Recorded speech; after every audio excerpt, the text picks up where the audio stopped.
নিত্য প্রয়োজনীয় দ্রব্যমূল্যের ঊর্ধ্বগতি ও দ্রব্যের অতিরিক্ত মজুদ নিয়ন্ত্রণে বাজার মনিটরিং করেছেন কুষ্টিয়ার জেলা প্রশাসক। জেলার টাস্ক ফোর্স কমিটি বৃহস্পতিবার বেলা 11:30টায় কুষ্টিয়ার প্রসিদ্ধ বড়বাজারে মনিটরিং কার্যক্রম পরিচালনা করে। জেলা প্রশাসক মোহাম্মদ তৌফিকুর রহমান বাজার ঘুরে বিভিন্ন দ্রব্যের দাম যাচাই, নিত্য প্রয়োজনীয় দ্রব্যের পাইকারি ও খুচরা বিক্রয় মূল্য তালিকা, ক্রয় রসিদ, মুনাফার হার তদারকি করেন। এ সময় চালের বাজারে কোনো সিন্ডিকেটের মাধ্যমে অতিরিক্ত মূল্য নিলে তাদের বিরুদ্ধে কঠোর নির্দেশনা দেন তিনি। এ সময় কুষ্টিয়ার পুলিশ সুপার মোহাম্মদ মিজানুর রহমান, অতিরিক্ত জেলা ম্যাজিস্ট্রেট জাহাঙ্গীর আলম, সদর উপজেলা নির্বাহী অফিসার পার্থ প্রতিম শীল, জেলা খাদ্য নিয়ন্ত্রক আল ওয়াজিউর রহমান, আইন শৃঙ্খলা বাহিনীর সদস্য ও বৈষম্য বিরোধী ছাত্র আন্দোলনের সদস্যরা উপস্থিত ছিলেন। আমরা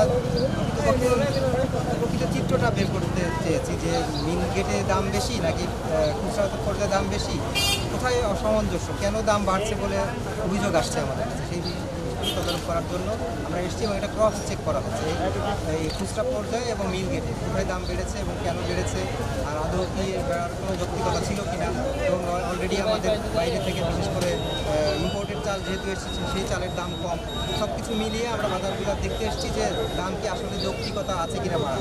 যদি দেখি যে আমরা যৌক্তিকতা পাই নাই তাহলে আমরা সেভাবে আইনগত অনিয়ম আমরা আসলে ক্রস চেক করা হচ্ছে। এখন আমি এখানে অনিয়ম পেয়েছি কিনা, কারণ আমরা যেহেতু ভাউচারগুলো দেখেছি, আমাদের ম্যাজিস্ট্রেট সাহেবরা আছেন, ওনারা এগুলো ক্রস চেক করে তারপর আমরা বুঝতে পারবো যে কেউ আসলে কার সাথে মিলেছে কিনা এবং কোনো সিন্ডিকেট আছে। যদি আমরা খুঁজে পাই কোনো সিন্ডিকেট আছে তাহলে যথাযথ আইন ব্যবস্থা এবং দৃশ্যমান আইন